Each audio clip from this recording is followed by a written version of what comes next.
I built this engine from scratch. And today, I'm going to show you exactly how I built it. The first component I wanted to manufacture was the crankcase. I designed the part in SolidWorks and printed the pattern on a 3D printer. The printed model would later be used to create a mold, allowing me to reproduce the same shape as an aluminum casting. I started by preparing the molding mixture. For this process, I used finely sieved sand and mixed it with liquid glass at a ratio of 1 part liquid glass to 10 parts sand. Once the mixture was ready, I packed it around the printed pattern inside steel molding flasks. The sand had to be compacted carefully around every surface of the model. This allowed the molds to reproduce the geometry of the crankcase as accurately as possible.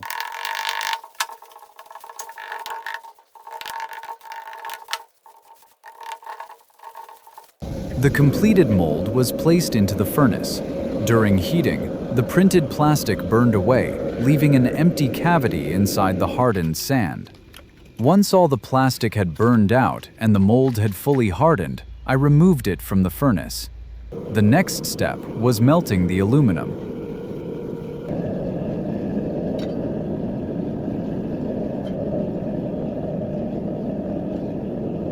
After the metal reached the required temperature, I poured it into the prepared mold.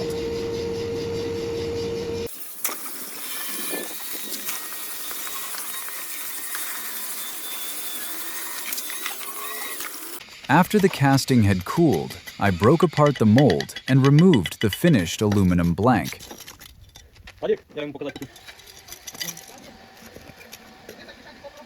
The basic shape was now complete, but the casting was still far from being a usable engine component. All critical surfaces and dimensions still had to be machined. I began the machining process on the lathe. The purpose of these first operations was to establish accurate dimensions and reference surfaces.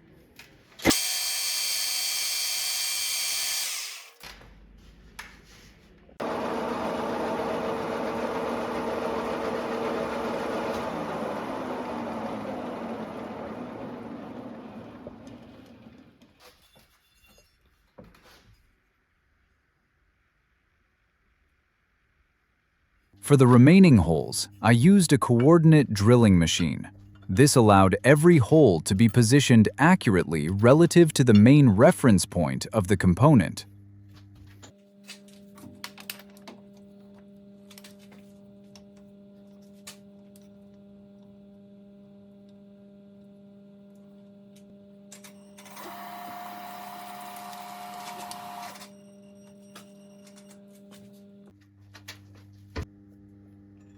First, I located the exact center of the crankcase. From that position, I moved the machine table by the required coordinates until the spindle reached the center of each hole.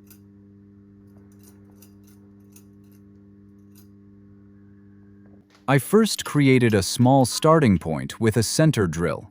This prevented the main drill from wandering when it entered the material. I then drilled each hole to its final diameter.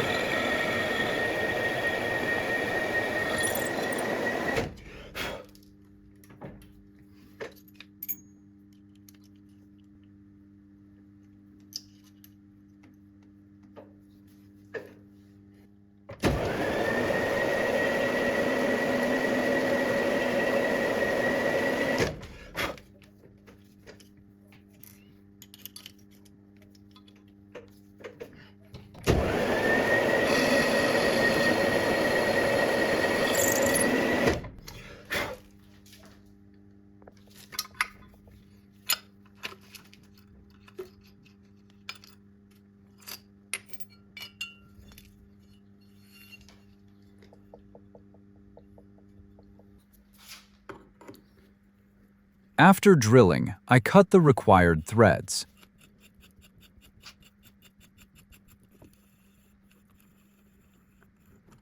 I also installed locating dowels. These dowels ensure that the second crankcase half always returns to exactly the same position during assembly. The next step was manufacturing the second crankcase half. The procedure was almost identical. I prepared another printed pattern, created the mold, burned out the plastic, and poured a second aluminum casting.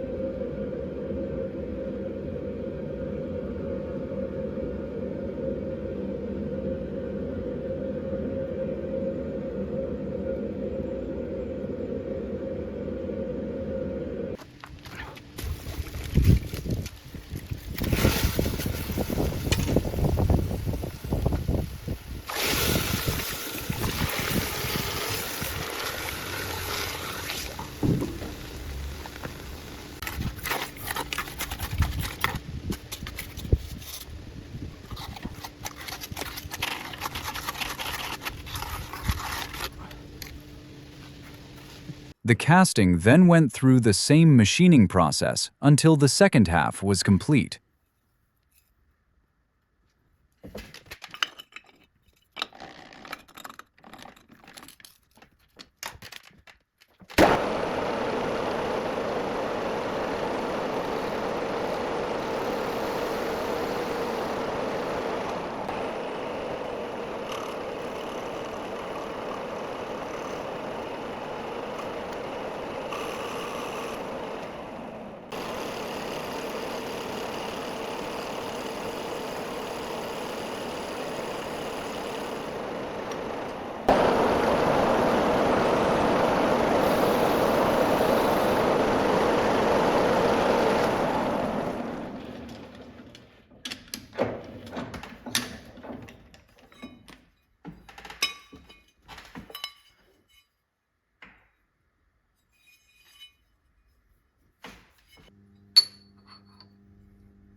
Ти собі. Що ти? Ждеш, поки я вже дороблю ту хуйню? Щоб уже її сидіть здавати? Та вони якісь дикі, блядь. Чому? With both crankcase halves complete, I could begin machining them as a single assembly.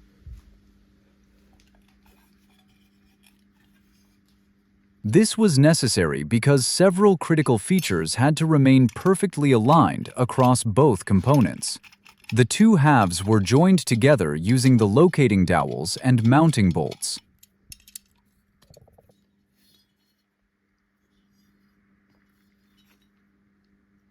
I moved the assembled crankcase to the milling machine. The first task was machining the main mounting surface for the cylinder. This surface had to be flat and correctly positioned. It determines the angle and height of the cylinder relative to the crankshaft. I also machined the mounting surface for the carburetor and reed valve assembly.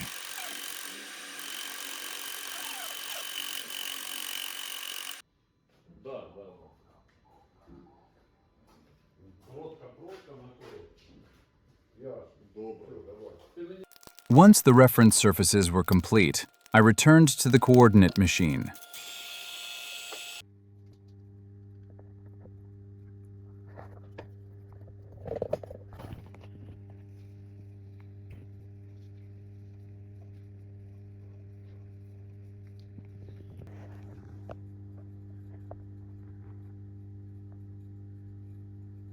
Here, I machined the main locating bore for the cylinder.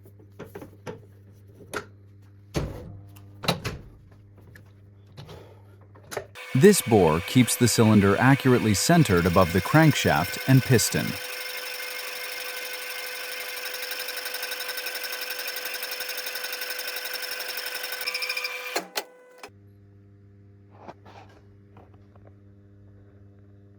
Next, I machined the mounting holes that secure the cylinder to the crankcase.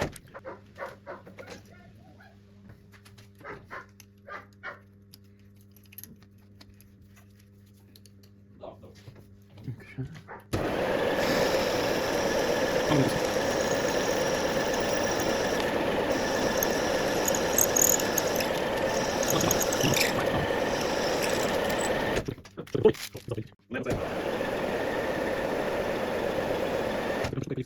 Ну да, очень.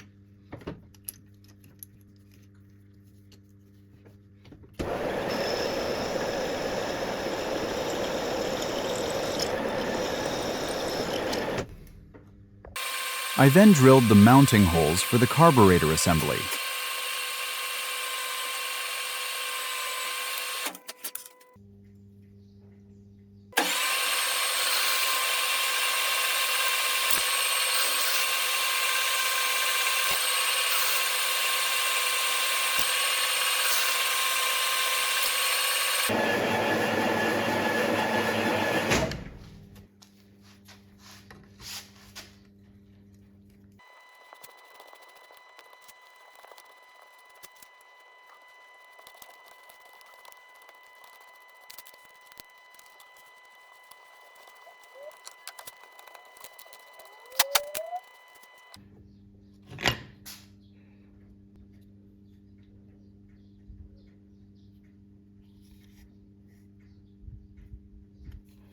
The final component in this section was the adapter plate between the carburetor and the crankcase.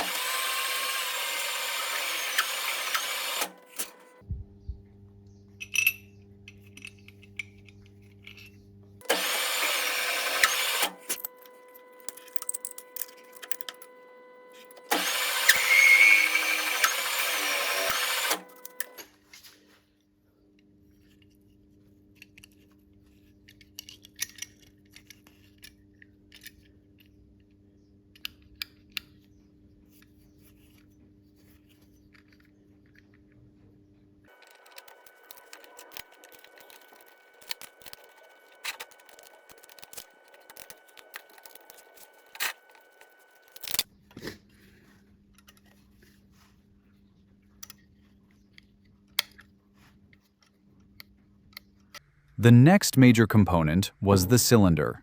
This 3D printed PLA pattern contains many internal passages, curved surfaces, and complex features. Producing this geometry with a conventional two-part sand mold would have been extremely difficult. The printed pattern allowed the complete shape to be created as a single expendable model.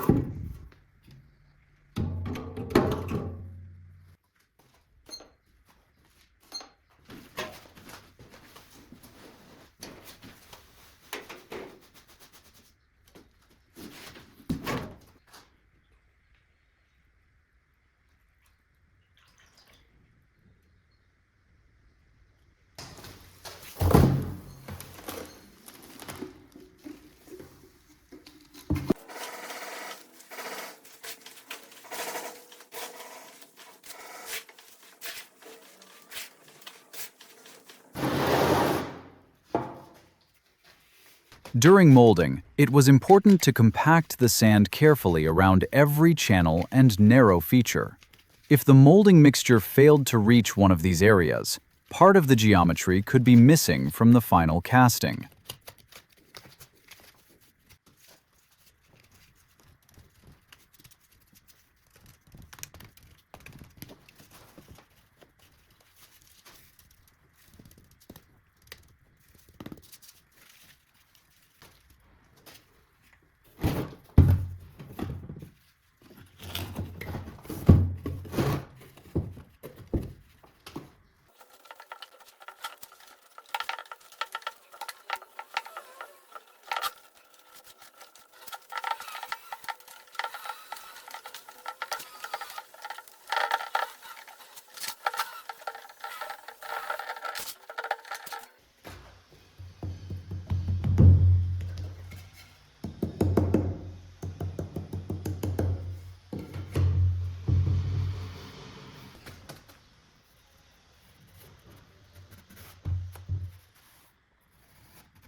Once the pattern had been completely surrounded by the molding mixture, the mold was placed into the furnace.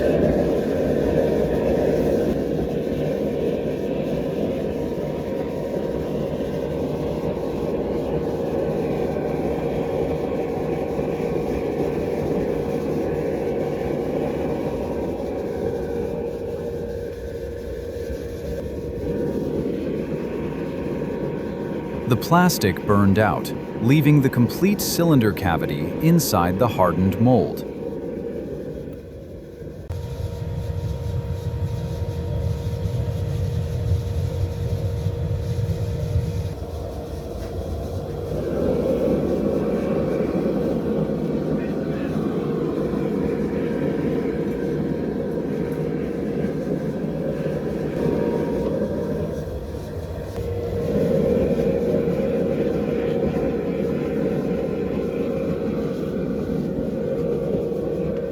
The mold was then ready for pouring.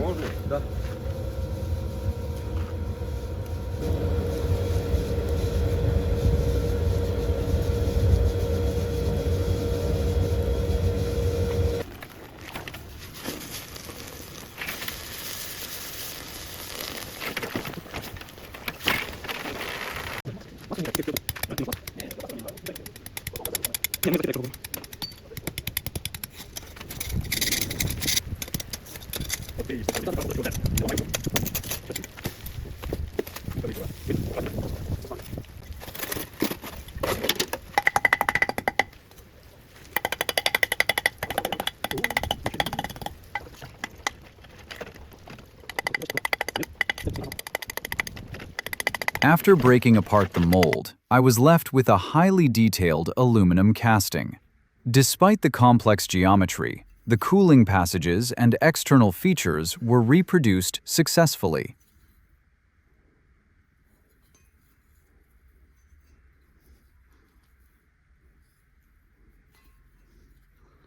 I removed the gating and feeder system from the casting. These channels had supplied molten aluminum to the part during pouring, but were no longer needed after solidification.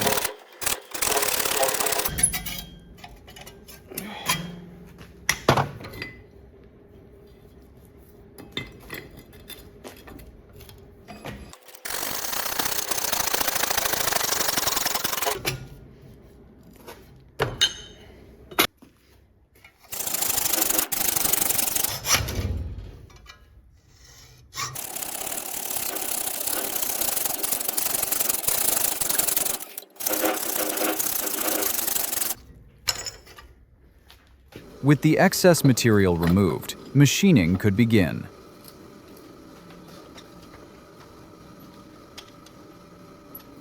On the lathe, I created the main reference surfaces.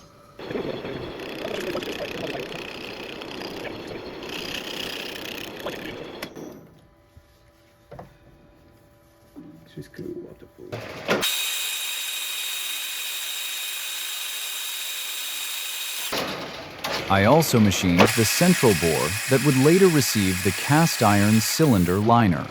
This bore had to remain concentric with the outer cylinder geometry and perpendicular to the mounting surfaces.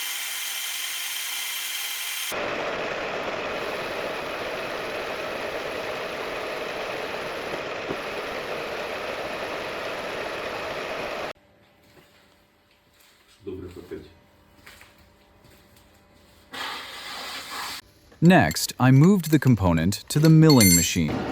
Here, I machined the mounting face for the exhaust system.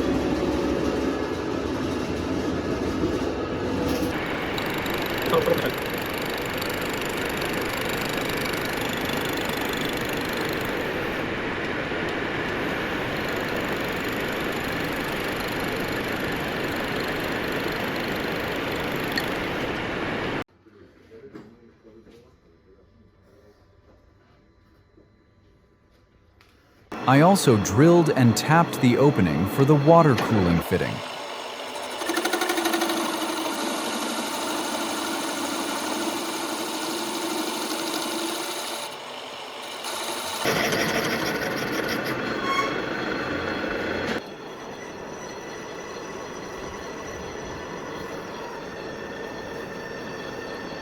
This fitting would connect the cylinder water jacket to the rest of the cooling system.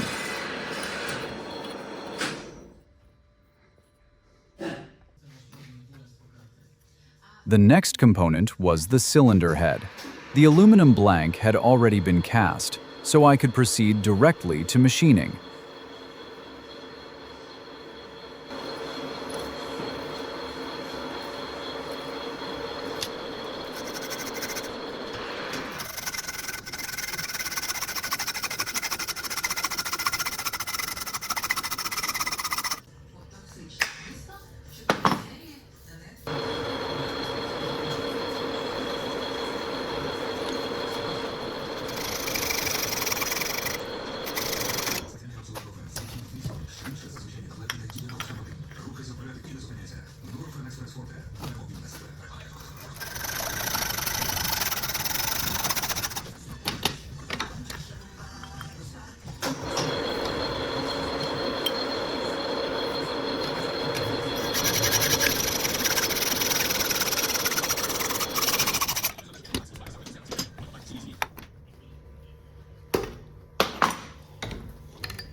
One of the most important features of the head was the combustion chamber.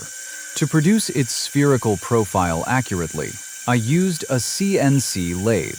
The programmed toolpath created a smooth and consistent chamber geometry.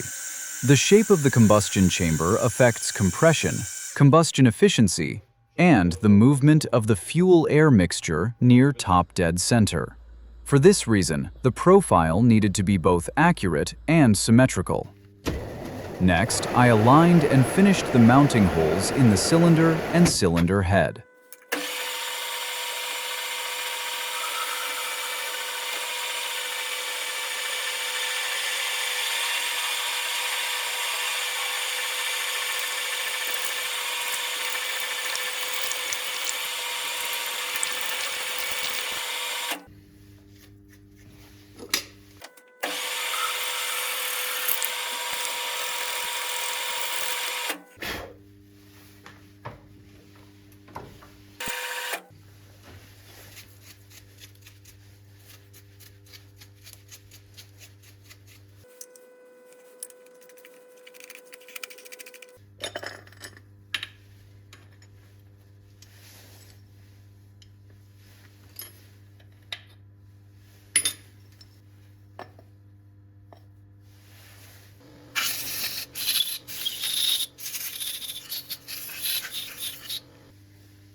The aluminum cylinder was then bored on the lathe to receive a cast iron liner.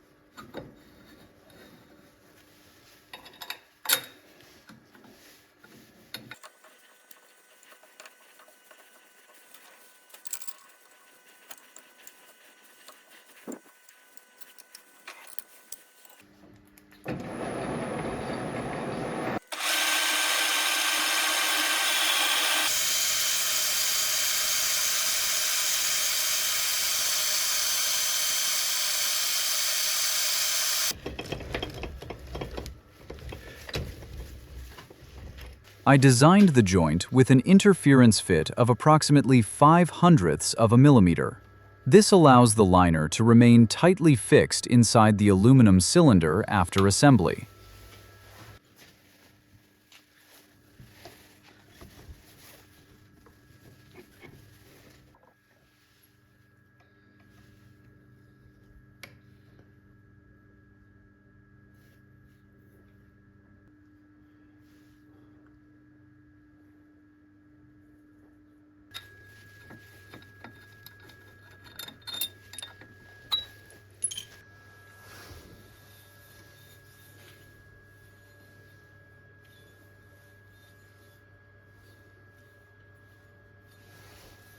I could now begin manufacturing the liner itself.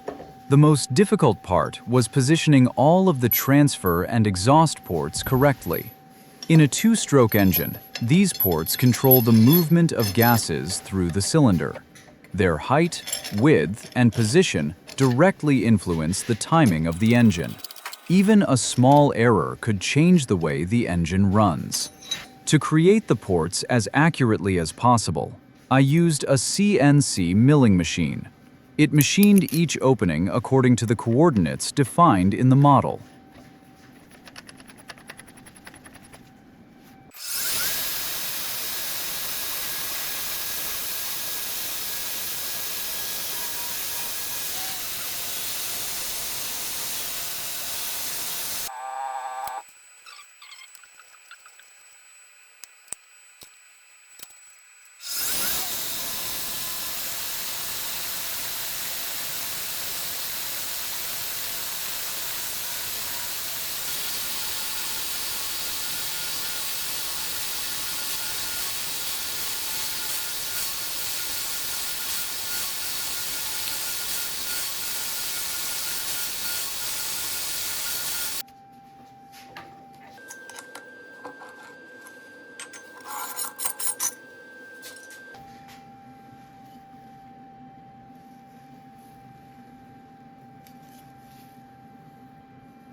After machining, I finished the remaining imperfections by hand. This included smoothing the edges and ensuring that the passages were free of sharp transitions.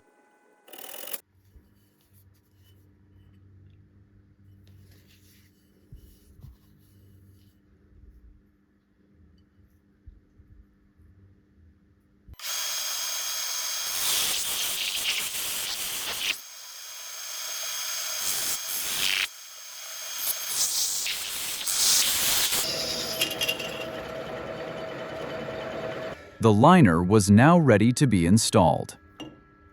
To install the liner, I used the difference in thermal expansion between aluminum and cast iron.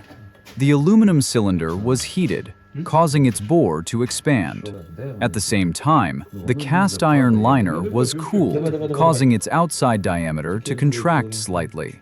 This temporarily reduced the interference between the two parts. As a result, the liner could slide into the cylinder with very little force. The final result was exactly what I wanted. All of the ports in the cast iron liner aligned with the corresponding passages in the aluminum cylinder. The next major task was manufacturing the crankshaft. At a scrapyard, I found an old crankshaft from an unknown motorcycle. Instead of manufacturing the complete component from raw material, I decided to use it as the starting blank for my design. The existing steel forgings already had the strength and basic geometry required for a motorcycle engine crankshaft. I began by machining the crankshaft webs on the lathe.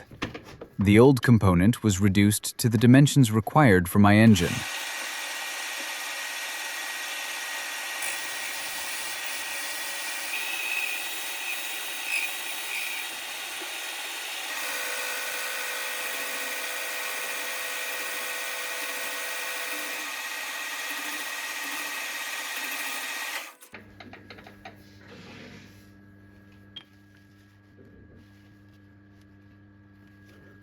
Several original holes and features were no longer needed.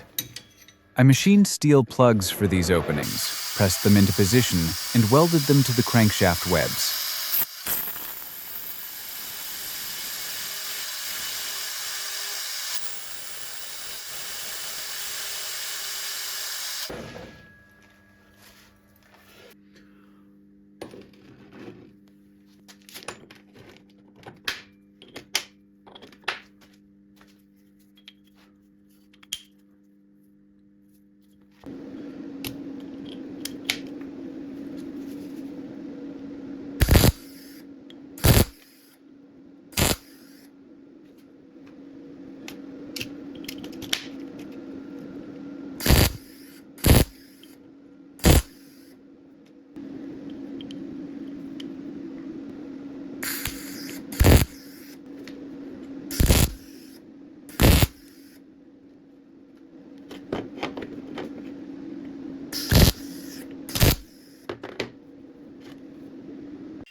After welding, I returned the components to the lathe. The surfaces were machined again until the plugs became flush with the surrounding material. This created solid blanks from which I could produce the new crankshaft geometry.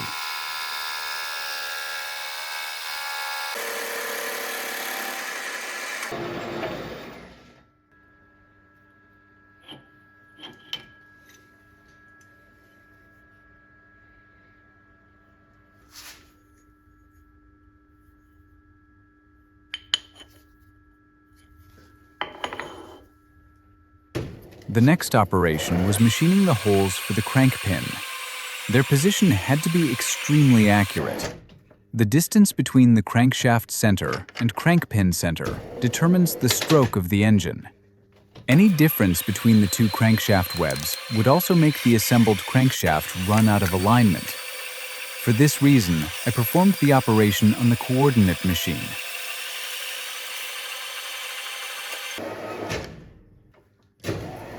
I then finished it with a precision boring tool. This allowed me to control the final diameter and position to approximately 1/100th of a millimeter.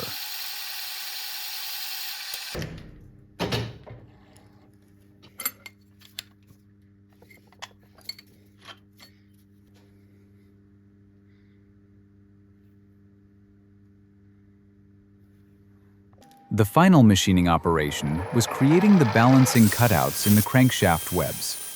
These features reduce unnecessary mass and help compensate for the moving weight of the piston, connecting rod, and crank pin. A single-cylinder engine can never be perfectly balanced at every crankshaft angle. However, correctly designed counterweights can significantly reduce the vibration transmitted to the crankcase and frame.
With all machining complete, I could assemble the crankshaft. For the connecting rod, I chose a component from a Yamaha DT The crank pin, bearing, and connecting rod were positioned between the two crankshaft webs. The complete assembly was then pressed together.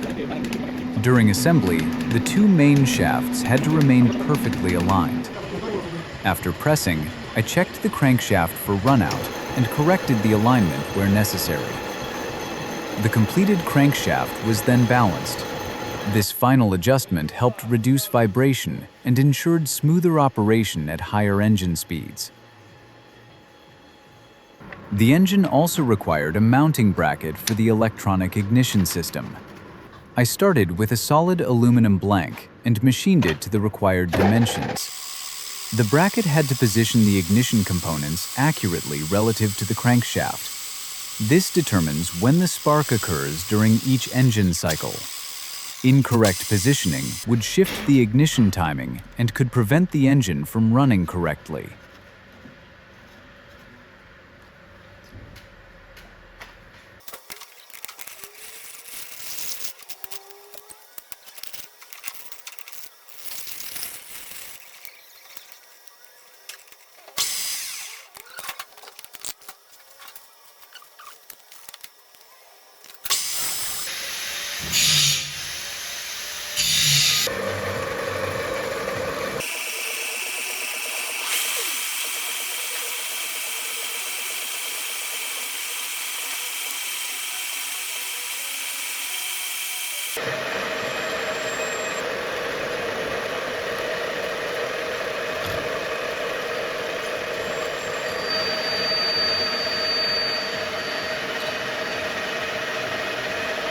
At last, all of the main components were ready for final assembly.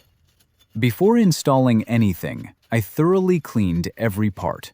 Machining chips, abrasive particles, or dirt left inside the engine could quickly damage the bearings, cylinder, and piston. I installed the bearings and oil seals into the crankcase. The sealing surfaces were cleaned and degreased before applying the sealant.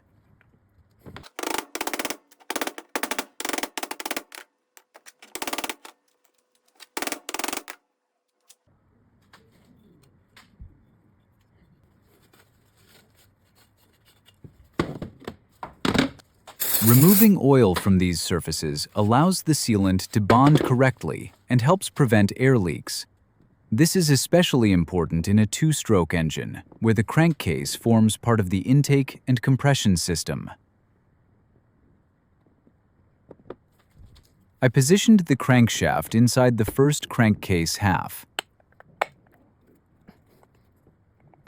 The second half was then aligned using the locating dowels and bolted into position.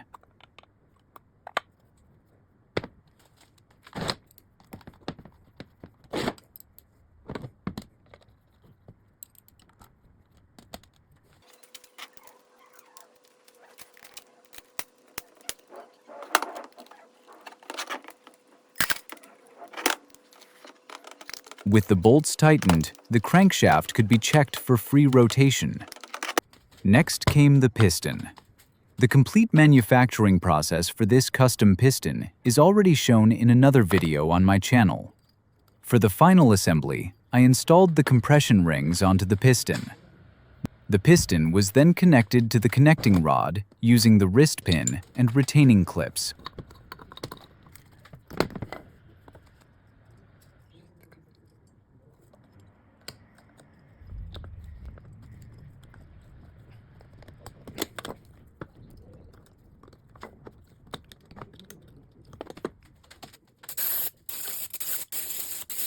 With the piston installed, I could lower the cylinder onto the crankcase.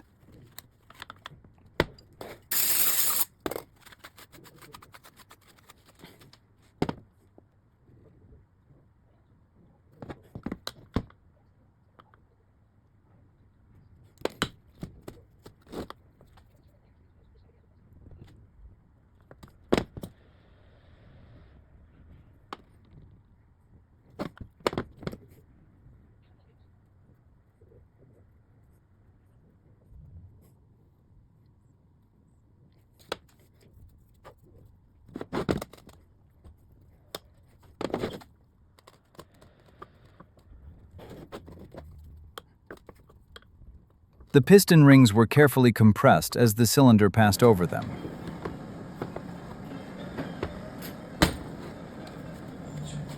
Once the cylinder was seated, I could begin preparing the cylinder head installation. Before fitting the cylinder head, I manufactured the required mounting studs.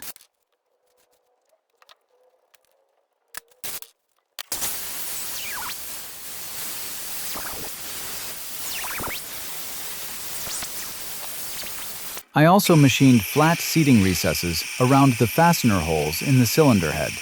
These features are known as spot faces. They provide flat, accurately positioned surfaces for the nuts and washers. I also drilled and tapped the opening for the cooling system fitting in the cylinder head.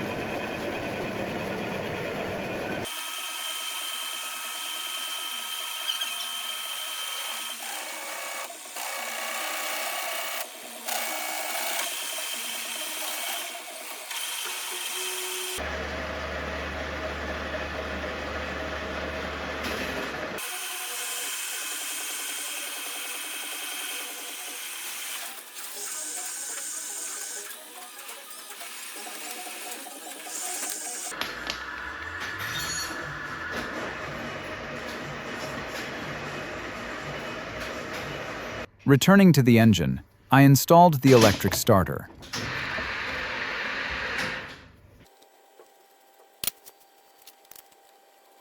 Перекидываю, если... Ну, ты пока можешь уже запускать, я сейчас сделаю движение. Так и живем.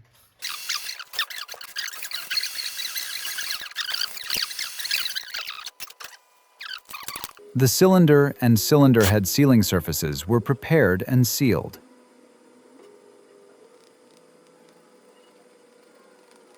The head was then placed onto the cylinder and tightened evenly.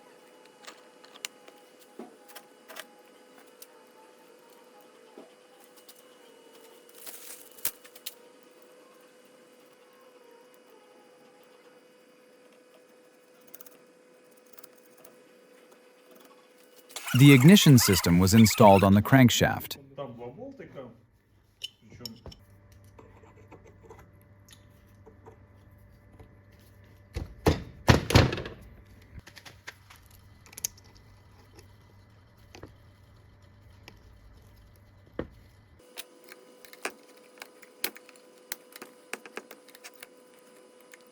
Its position was adjusted to provide the initial ignition timing required for the first start.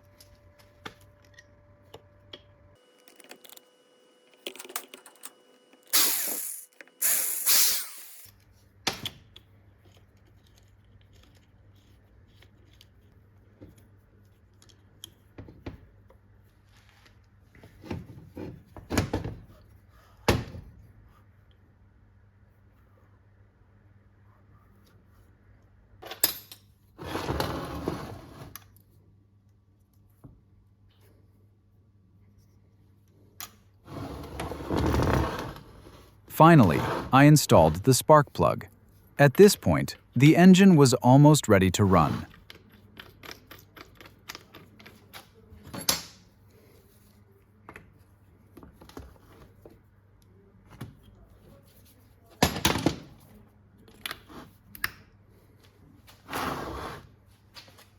To make testing safer and more convenient, I built a dedicated engine stand. The frame holds the engine securely while still allowing access to the starter, carburetor, exhaust, and cooling connections.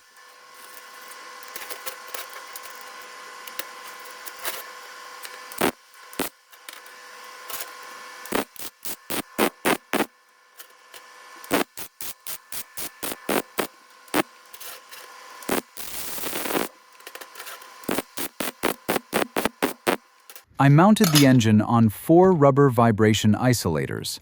These mounts reduce the amount of vibration transferred from the engine to the stand during operation.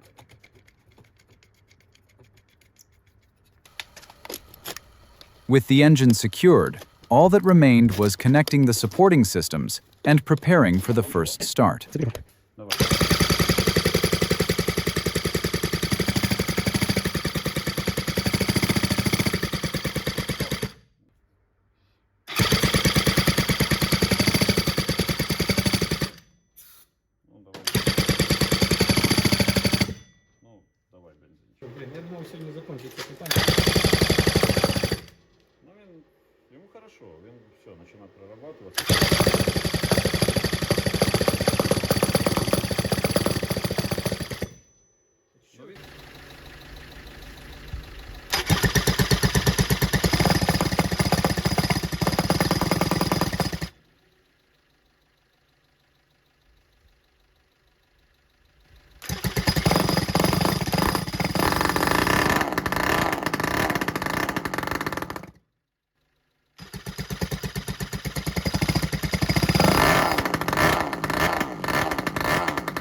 Thank you for watching.